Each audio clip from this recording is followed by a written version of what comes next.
Delving into the origins of Pompeii, the first known evidence of proper habitations in the area, southwestern part of Italy, possibly harks back to the Bronze Age. Fast-forwarding to centuries later, a juncture close to the mouth of River Sarno was occupied by 5 villages of the Oscans, an Italic people from the 8th century BC. By circa 740 BC, the area came under the influence of the Greeks, who were known to have established their trading colonies in the Campania region. And it was the Greeks who probably endowed Pompeii with its first urban character, by building a Doric temple that later became the focal point of a forum and introducing the cult of Apollo. Over time, Pompeii, with its advantages of a favorable climate and rich volcanic soil, was transformed into a safe port used by maritime powers like the Greeks and the Phoenicians. In terms of etymology, it appears that Greeks already observed the potent nature of Vesuvius, as can be discerned from their myth interpreted by the Romans that describes how Hercules defeated earth giants in the Phlegraean Plain, or Plain of Fire, en route to Sicily. Thus the nearby town of Herculaneum may have been named after this mythical narrative of Hercules. Furthermore, according to one ancient Roman account, Pompeii comes from Pomp, the procession that commemorates the hero's victory over the giants. However, on the academic side of affairs, many scholars believe Pompeii is possibly derived from Pompa, meaning 5, in Oscan, thus once again alluding to the original 5 villages on the site. Yet another hypothesis states that the name is derived from gens Pompeia, the Romanized family name. In any case, reverting to history, by the 6th century BC, the local Italic inhabitants and the Greek colonists had merged into a single community of Pompeii. This strengthened nature of the Pompeii urbanites is also mirrored by the tufa city walls that guarded the settlement. However, by the late 6th century, circa 524 BC, the Etruscans arrived in the region and possibly took commercial control of the city, while preserving its political autonomy, thereby making Pompeii one of the members of the Etruscan League of Cities. The settlement, by then, already functioned as a regional trading hub with its typical urban character comprising a market square, forum, necropolis, and limestone walls.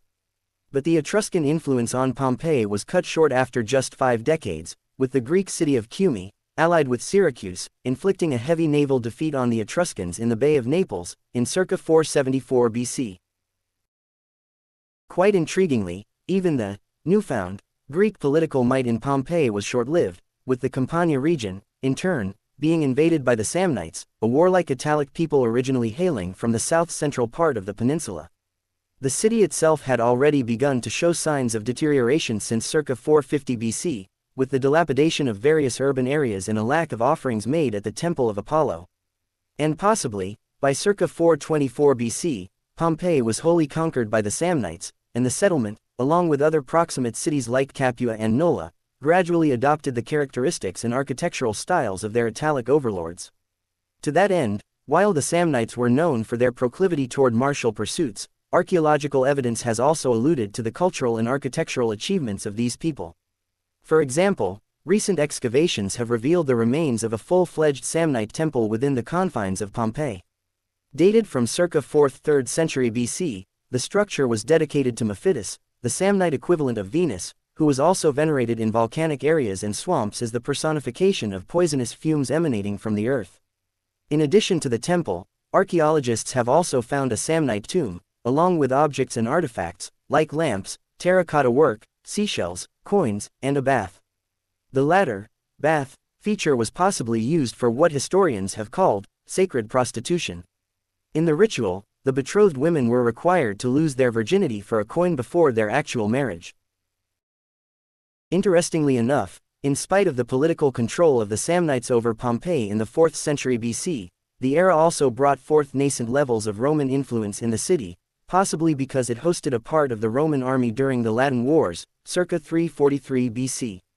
And by the time of the Third Samnite Wars, 298–290 BC, residents of Pompeii sided with the ascendant Romans who ultimately triumphed over the Samnites, resulting in the hegemony of the Roman Republic in the Italian peninsula. Consequently, Pompeii was awarded the status of a soci, akin to an allied state with semi-autonomous powers and Roman protection. Over the period comprising the next centuries, Pompeii was transformed into an important port in the Bay of Naples. The trading hub was also noted for exporting goods such as garum, olives, figs, cherries, and apricots, along with vegetables like onions and cabbages, but the characteristic item associated with the thriving city arguably relates to wine, the product of the rich volcanic soil that provided the ideal conditions for growing grapes. Additionally, Pompeii served as the importing point for various exotic commodities, including sandalwood, spices, silk, and even foreign animals for the arena. The opulent mercantile scope was complemented on the architectural level, with the erection of bigger walls with double parapets, paving of wider streets in most parts of the settlement that were innovatively repaired by using molten iron, and building of various structures ranging from shops, taverns, thermal baths, aqueducts, schools to laundrettes, brothels, slave quarters, domus, large Roman residences, and large villas, many dating from the 2nd century BC, showcasing their Greco-Roman styles. The main triangular forum of the city, named after its geometric triangle shape, also underwent a revitalization, with the construction of the Basilica, Courthouse, Temple of Jupiter, and the Macellum Provision Market. Moreover, Pompeii was known as a resort and a popular retreat for the upper classes from across the Roman Republic. On the political side of affairs, in spite of Pompeii's allied status with Rome, which was even maintained during the mercurial times of the Second Punic War, the inhabitants of Campania, including Pompeii, finally revolted against the Roman Republic circa 91 BC, due to their perceived lack of rights when compared to Roman citizens. This led to the Social Wars 91-88 BC, an event that once again resulted in a Roman victory.